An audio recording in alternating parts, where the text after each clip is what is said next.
Class next topic है helix. Helix का मतलब की होंगे वी ਇਹਦਾ ਡੈਫੀਨੇਸ਼ਨ हैलिक्स स्पेस कर्व की होंगे एक स्पेस कर्व होंगी है which is traced on the surface a cylinder cut into the generator और कॉन्स्टेबल एंगल अल्फा। किसी भी सिलेंडर में अपन एक स्पेस कर्व ਦੇ ਵਿੱਚ ਵੀ ਭਾਈ ਉਹਨੂੰ ਕੱਟ ਕਰਨੇ ਕਿ ਐਂਗਲ ਅਲਫਾ ਦੇ ਉੱਪਰ ਉਹਨੂੰ ਕਹਿੰਦੇ ਆ ਹੈਲਿਕਸ। ਇਹਦੀਆਂ ਇੰਪੋਰਟੈਂਟ ਪ੍ਰੋਪਰਟੀਜ਼ ਨੇ। ਸਭ ਤੋਂ ਪਹਿਲਾਂ for all helix curvature bears constant ratio with torsion. Torsion आ जाती है T dot A is equals to A cos alpha where alpha is a constant as defined mod of A is equals to A with respect to S. मतलब T dot A आ थोड़े को जिमें ये कि बराबर आप ए कॉस अल्फा। हाँ जी इतों मैं की लेके चल पावा कि टी डैश आ चीज़ लेके डेरीवेटिव कर देना with respect to S. Constant है तो जीरो हो गया, सिर्फ टी डैश रह गया आप को टी डैश ए रह गया इक्वल्स टू जीरो क्योंकि ए कॉज अल्फा की है कॉन्सटेंट आप को ये के एन पा के ए इक्वल्स टू जीरो। हाँ जी करवेचर इंटू कहते बट हैलिक्स के लिए constant term not equals to zero होंगी है। सो आप को ए वाले जीरो कौन रह गया एन डॉट ए कली एन डॉट ए जीरो रह गई हैलिक्स के अकॉर्डिंग। फिर नैक्सट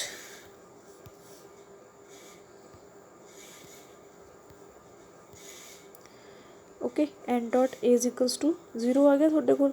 उस तो बाद अगे एन की वैल्यू भर दो टी बी माइनस के टी बाय सीडेड फॉर्मूला ए रह गया ए हो गया कली कली टर्म नाल मल्टीप्लाई कर दो। सो अगे मल्टीप्लाई करन तो बाद ए की है कॉन्सटेंट वैक्टर आ ये ए टॉर्क बी की वैल्यू अदर वैल्यूज दी हुई एज इट इज़ इन्होंने पुट कर देना। पुट करन तो बाद इन्हू सॉल्व कर लो फिर यदा ही कन्वर्स कर दो उल्टा। ओके नैक्सट प्रॉपर्टी हैगी है थोड़े को next property is homework similar to first. Now we move for third दे विच की है circular helix. A helix describe on the surface of circular cylinder उन्होंने कहते हैं सर्कुलर हैलिक्स और right circular helix most important पूछ लेंगे भी राइट सर्कुलर हैलिक्स की होंगे। ये लिए आ वाली थोड़े को इक्वेशन है। सो इक्वेशन दिती हुई है थोनों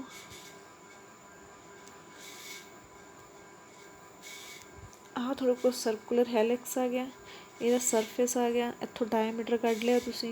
ठीक है जी। एक परपेंडिकुलर आ गया थ्री डी सरफेस आ गया आ इक्वेशन बन गई। उस तो बाद नेम दे दिते जो भी डायग्राम ए एम S1 दिता होया जी S1 की वैल्यू की बन गया आ चीज़ बन गई है ना। सो आ चीज़ है S1 सो S1 की आ गया ए है angle theta. So S1 is equals to A theta तुसी प्लस टू के इंटीग्रेशन अपने डेरीवेटिव जी क्वेश्चन सीगा उहदा रिजल्ट है आ थोड़िया वैल्यूज़ ने A is equals to cos theta Y is equals to A sine theta Z is equals to S ये याद रखनिया ने वैल्यूज़ तुसीं ये अगे क्वेश्चन यूज़ होणगियां थोड़े ठीक है जी।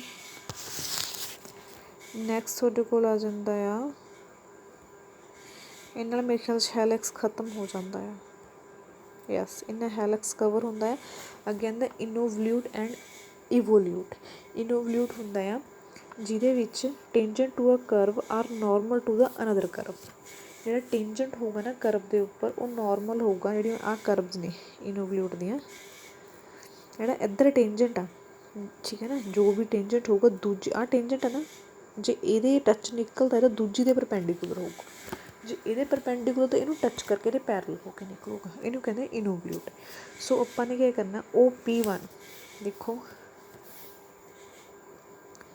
OP1 which is equals to OP and PP1 OP1 is equals to OP is equals to PP1 R1 is equals to R of T इन्होंने कांस्टेंट ला दो म्यू टी PT ना constant क्योंकि tangent आसता ठीक है। म्यूज वेयर म्यूज है determined derivative dish इनू equation का डेरीवेटिव कर दो R1 का की आ जाऊगा R1 डॉट तुहानू पता है कि T is equals to R dot यदि R डॉट की जगह टी इतने R1 आ तो इतने T1 आ जाऊगा। सो इतने की आ जाऊगा अगेन आर डॉट ਉਹਦੀ वैल्यू टी हैगी so mu is first derivative T as it is then mu तो टी का डेरीवेटिव टी डैश का वैल्यू क्या होंगी है करवेचर एन तो नाल की है D S over D S one T is perpendicular to T dash के है ये मैं थोड़ा पहले भी एक दे परपेंडिकुलर एक दूजी के परपेंडिकुलर होंगे T dash so T one into T is equals to zero T one into T is equals to zero अगे देखो हाँ जी इत्थे तुहाडे कोल की पिया इहदे विच्चों मैं जे कॉमन कड्डां T mu dash T U one plus U dash D over हाँ जी टी डॉट टी वन है ना की कहते भी equation second hence taking dot product लै लिया इन्होंने ओके टेकिंग डॉट प्रोडक्ट जो टी डॉट टी वन रहना इन्हें भी जीरो हो जाना ये T into T one into T है ना वो भी डॉट प्रोडक्ट जीरो हो जाना इत्थे भी डॉट प्रोडक्ट जीरो हो जाना सिर्फ आ चीज़ रहेगी थोड़े को ठीक है जी टॉर्क रह गया इत्थे इनू इत्थों चाहे कॉमन कट लो वन प्लस म्यू डैश रह गया इत्थों जो मैं कॉमन कट लो वन प्लस म्यू डैश आ चीज़ नहीं हो जाना जीरो इसके बाद इसका डेरीवेटिव म्यू डैश का मतलब क्या होता D U over D S सो एस चले गए इधर जो थले डी एस बनया इधर आके जीरो हो गया इतने मैं पुट कर देव D U over D S इधर प्लस वन की बन जूगा D S plus D U तो थले वाला डी यू जीरो को चले गया जीरो हो गया हुण इहदी इंटीग्रेशन कर दो इंटीग्रेशन डेरीवेटिव कट जाएंगे S plus mu equals to zero इत्थों म्यू की वैल्यू कढ़ लो अगली तुहाडे कोल इक्वेशन आ जाएगी नैक्सट ये नीचे वाला पार्ट इहदा ही सिमिलैरिटीज़ आ उपर जो किया तुसीं इनवल्यूट च उहदा ही पार्ट आ उहनूं जिद्दां उपर वाला किया उद्दां ही डेरीवेटिव करके नीचे वाला पार्ट करना है अगे आ गया इवोल्यूट पहला तुसीं इनवल्यूट करिया इवोल्यूट इज़ इनवर्स ऑफ इनवल्यूट सो हुण पहला की सी ट्रायंगल इस साइड सी हुण चक के इस साइड करती इक्वेशन ले ली R one equal to R plus lambda plus mu ये वाली ले ली सेम चीज़ करो डिफरेंशिएट करो पहला तो डेरीवेटिव का कंसैप्ट सबनों क्लीयर होने चाहिए बिना डेरीवेटिव तो कुछ नहीं है पहला तो डेरीवेटिव करो with respect to S one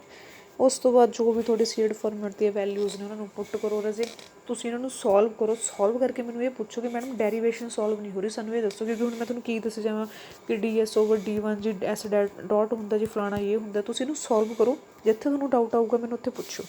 मैं एक बार एक्सप्लेन कर दिंदी हाँ हाँ जी ये डेरीवेटिव इत्थे आर वन आ ना आर वन का डेरीवेटिव की होगा आर वन डैश वो वैल्यू की पुट करती पहले ही टी इत्थे की आऊगा आर डैश वो वैल्यू की पुट करती टी लैमडा इत्थे की बनूगा एन डैश की इत्थे वैल्यू पुट करती है दूजी बार की आऊगा लैमडा डैश इंटू एन इत्थे पे एक बार आऊगा म्यू डैश तो बी अगली बार बी डैश की इत्थे वैल्यू पुट करती नाल आ गया D S over D one फिर इनू अगे करता सॉल्व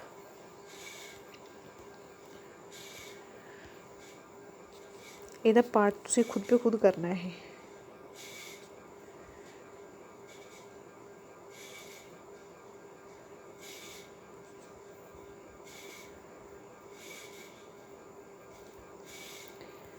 हाँ जी नैक्सट है थोड़े कोल इनोवल्यूट हो गया स्फेरिकल इंडीकेटर ऑफ बेटा जो आर्टिकल नंबर 9 था ना ये अगर किसी को कोई डाउट होया मैनू पूछ लियो ये सिंपल थोड़ा डेरीवेशन ही है टी और एंड और टी की अगर किसी को भी कोई डाउट हो तो मैंने पूछ लियो करके इन्होंने सॉल्व ये सारिया ये सिमिलर नहीं है बैटनेट कर्व पहले तुसी इन्नी चीज़ कवर करो इत्थे तक आर्टिकल नंबर 19 तक उस तो बाद मैं तुम्हें बैटनेट कर्व कराऊंगी लास्ट टॉपिक रह गया थोड़े चैप्टर का जिस दिन ये हो गया मैंने दस दिओ ठीक है ओके जी थैंक यू क्लास।